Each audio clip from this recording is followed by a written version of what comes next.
Dum dee diddy lawdy lee lum daddy lawdy lee lee diddy lawdy lee lum daddy lee lum.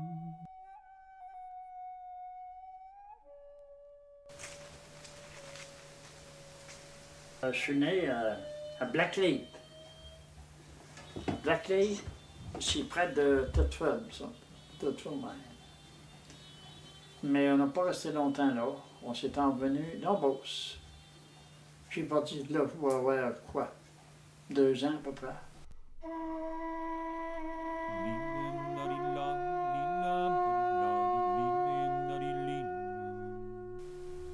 La pauvreté, la crise, ça s'est fait sentir ça dans les années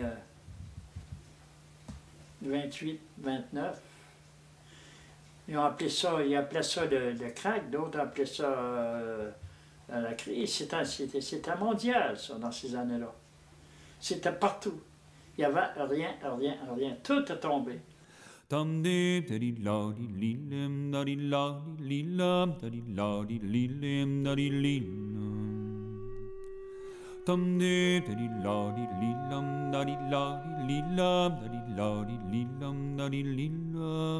ont dit, on va ouvrir des paroisses nouvelles.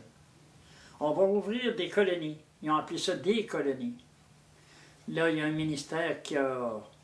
Ils ont formé un ministère, ils appelaient ça le ministère de la colonisation. Puis le ministre qui était ministre de la colonisation, je me rappelle encore très bien de son nom, c'est un monsieur Auger. Un petit homme qui mesure à peu près 4 pieds, tout petit court. C'est lui qui était ministre de la colonisation.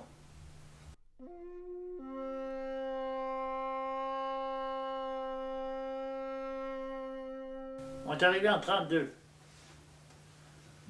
Et c'est le forêt qu'on est arrivé de l'autre. Dans le forêt. Mais il avait promis de faire des chemins, puis de faire ci, puis de faire ça. Mais après que les colons étaient rendus sur place, il fallait qu'ils se débrouillent à l'heure de pain. Parce qu'il n'y avait pas de chemin. C'était en plein bois. Les familles qui débarquaient ici avaient l'espoir, le chemin arrêtait là. Là, le ménage débarquait ça, mettait ça dans le chemin. Ils défrichaient des terres, prenaient des terres, puis ils défrichaient ça pour ensemencer. Ensemencer de quoi? Pour se nourrir. Mais quand tu arrives en pleine forêt, ça prend 2-3 ans avant que tu peux ensemencer. Ça fait que les premières années, ça a été très dur. Puis les gouvernements n'aidaient pas beaucoup. À peu près pas.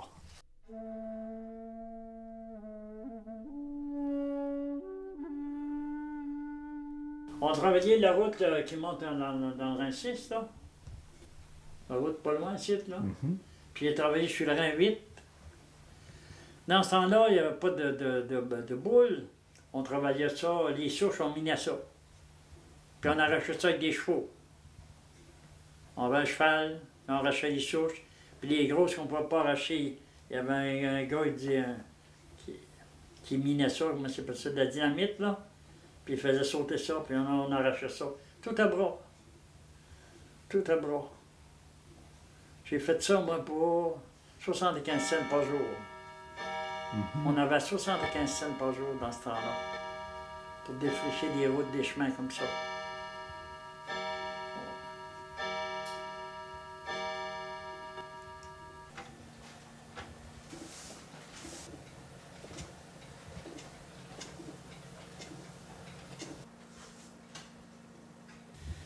Là, ben, il fallait qu'ils se construisent des camps.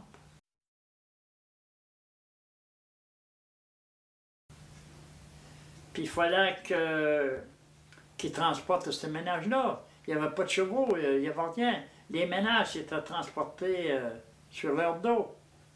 Les lits, les poêles, ils défaisaient ça par morceaux, ils mettaient ça sur des boyards, puis ils montaient ça à leur camp. Mais les gens, là, ils ne pouvaient même pas se construire un camp, il n'y avait pas d'argent. Ils construisaient un camp, et puis plusieurs n'avaient pas les sous pour acheter un rouleau de papier noir seulement pour couvrir la couverture. Il défaisait des écorces de bouleau. Il allait prendre des gros bouleaux, puis il défaisait l'écorce, puis il prenait ces écorces-là, puis il mettait ça sur la couverture.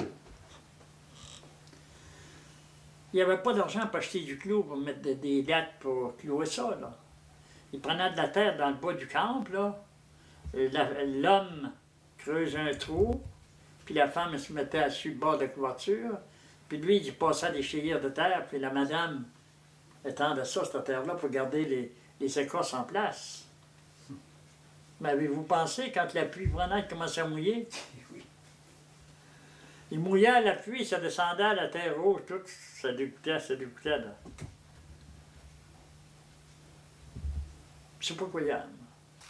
Ça fait que les gens vivaient de pauvreté, de chasse, qui tuaient un chevreuil, qui tuaient... Dans ces années-là, il y avait du caribou aussi. Il y avait beaucoup de caribous dans les premières années. Mais là, il n'y en a plus, c'est des caribous. Ils sont en allés. Ils ont changé de place.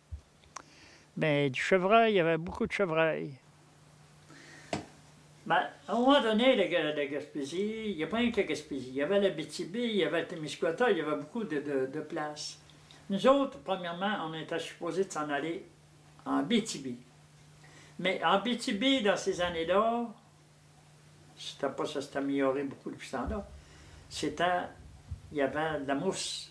Le terrain, il y avait comme 2 pieds et demi de mousse. Puis c'était geleux. Ça fait qu'il y en avait plusieurs qui ont pris le bord de Abitibi, puis ils n'ont pas aimé ça. Ils sont venus en Gaspésie parce que le climat était meilleur. Parce qu'en Abitibi, c'était geleux. Puis la terre, il y avait comme 3 pieds de mousse.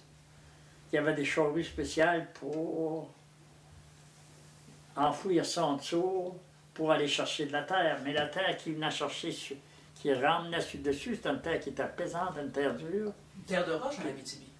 C'était rocheux un peu. Mais la terre était très pesante. Ça fait que ça poussait pas beaucoup. Ça fait que les gens ont pris plutôt le bord de la Gaspésie, Témiscouata, un peu partout. Puis là, le gouvernement donnait de l'aide pour les familles, pour les envoyer sur des terres neuves.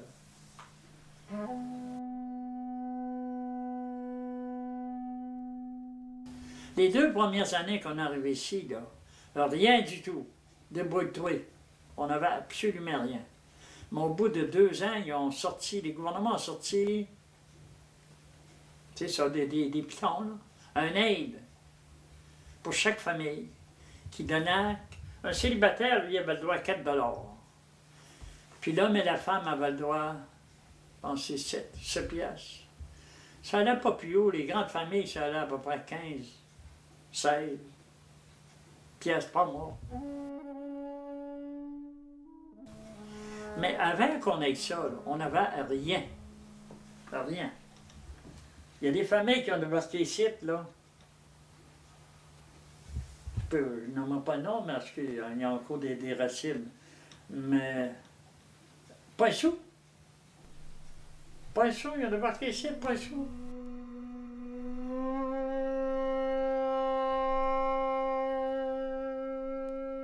Ils ont pris le bois, puis des enfants, puis ils ont construit un petit camp comme je vous contais, là.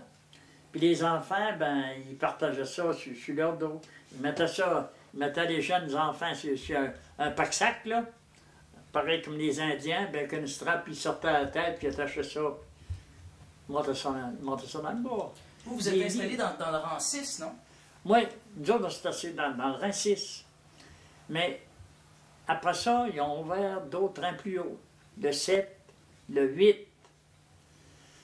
Il n'y avait pas de chemin, là, aucun chemin, juste c'est des plaques. Les enfants s'en montent à pied, les plus grands, puis les autres, ils mettaient ça dans des pack-sacs et ils montaient ça là. Ils arrivaient souvent, puis ces camps-là, c'était pas construit. Ils se faisaient un abri de branches de sapin, puis ils se nichaient là-dedans, dans les branches de sapin, pour le temps qu'ils se logeaient à un camp, bâtissaient un camp. Après, c'était bâti, ben, ils rentraient là-dedans. Mais la nourriture, c'était de la nourriture de bois. Parce que dans ce temps-là, il y avait beaucoup de gibier de bois. Les gens se mangeaient jusqu'à du porc-épic, des porc-épics. Vous savez que c'est quoi, un porc-épic? Oui, c'est avec Ouais. les épines, là. Ouais. Mais la viande est très bonne, le porc-épic. Oui, Vous avez mangé, vous? j'en ai mangé. OK. Puis j'ai mangé de l'ours aussi. Ah, OK. J'ai mangé de l'ours. De l'ours, le vieux, c'était dur, mais dans les jeunes d'1 an, la viande était très, très tendre. Très bon. Il faisait cuire des patates là-dedans, c'était très bon, c'était gras. La viande était grasse d'un ours. Ça vous permettait de travailler, ça? Ça nous permettait de travailler. Ouais.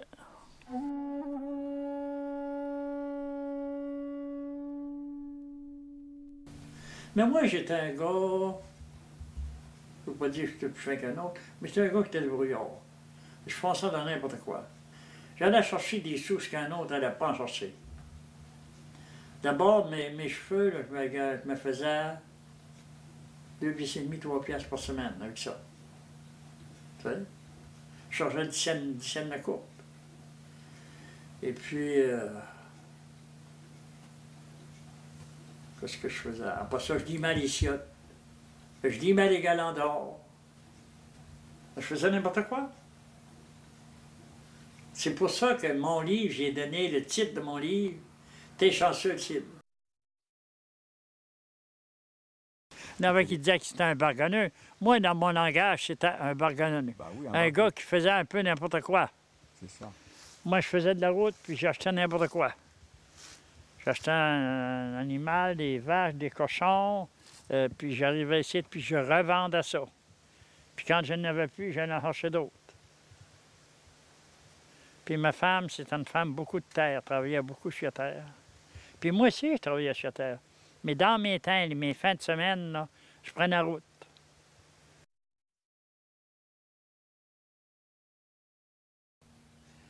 Là, avec les années, là, le bois commence à se vendre.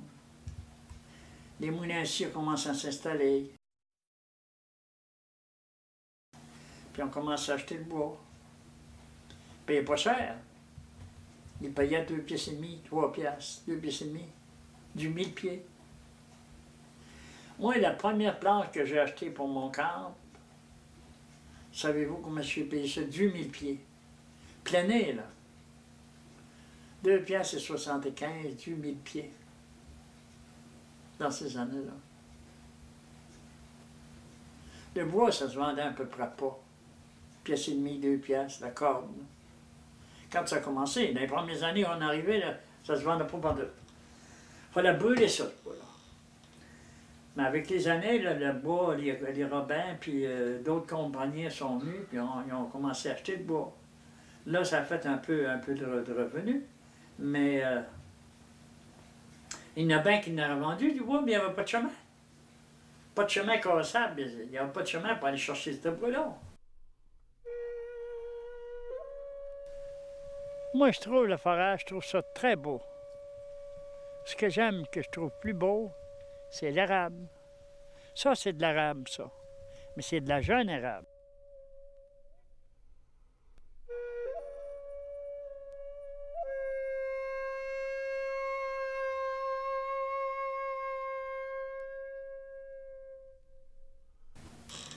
Ça l'a ouvert quand Duplessis, en 1937, en 37, bon, en 37, ma mémoire est bonne.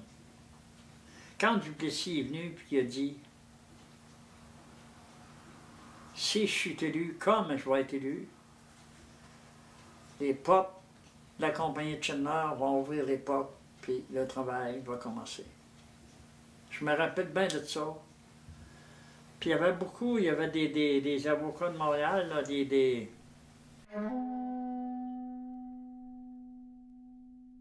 Joseph Torzo, puis ils disaient, c'est pas, premièrement, Duplessis ne prendra jamais le pouvoir, puis c'est pas un petit avocat comme Duplessis qui va faire ouvrir les portes du Moulin de Schindler.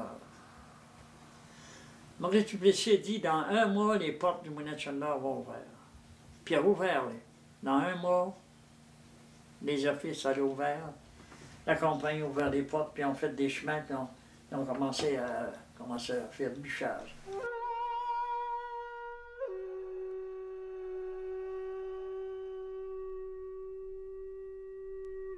Vous étiez là, vous étiez témoin de son discours. J'étais témoin de son discours, j'étais là. Puis quand il a dit les pitons, là, il y en a qui appellent ça des jetons, moi je dis les pitons. Les pitons, vous verrez plus ça. Vous allez avoir un chèque au lieu d'un ordre. Avant ça, le gouvernement donnait un ordre. Tant de trop. Mais avec cet ordre-là, il fallait aller chez Robin. C'était de la politique qu'il y avait dans le temps. Il n'y avait rien que les Robins qui avaient le droit de vivre. Il y avait d'autres épiceries, il y avait d'autres magasins. Mais il fallait aller chez Robin. Fait que les Robins nous vendaient le prix qu'ils voulaient. On ne pouvait pas sortir de là à ce prix-là. Mais quand Duplessis a pris le pouvoir, il dit, vous n'avez pas besoin d'aller vous mettre à genoux des Robins pour avoir de quoi manger. Vous allez avoir votre chèque, vous allez changer votre chèque, puis vous allez acheter où est-ce que c'est que vous voulez. Puis ça, c'était une très bonne chose. Mais sous Tachereau, ça semblait pas bien fonctionner, alors? Non. Non. Nous autres, quand on arrivait ici, c'était le gouvernement Tachereau. Non. C'est pas un gouvernement d'agriculture, en tout. Non. Pour sortir de l'aide, ils ne sortaient pas d'aide, il n'y avait rien. Il n'y avait rien. C'est de garder le monde dans l'ignorance, garder le monde en pauvreté. Mais quand Duplessis a pris le pouvoir, ça a changé. Mais là, je vais vous conter un peu de choses. Moi, là, quand Émile Chandler a ouvert les portes, qu'on a entendu dire qu'il engageait, là, j'ai parti, on était 3 ou 4, on était 4 à pied. Il fallait aller à Chandler pour s'engager, là. On est arrivé à Chandler, pas un sou. On arrivait tard, il commençait à faire brun. Vous savez, partir de chez à pied, puis t'en allais à Chandler. Puis bomber ton dîner en descendant, rentrer à quelque part pour manger une bouchée. On n'avait pas un sou. Toujours, on arrivait à Chandler, on a été à l'office. C'était trop tard, l'office était barré. Le gars nous a dit, vous viendrez demain matin à 8 h, on va ouvrir, puis là, on va commencer à engager le monde. Le lendemain matin, on s'est en allé au bureau de bonheur parce qu'on était à Chier-Lieu. On est arrivé là,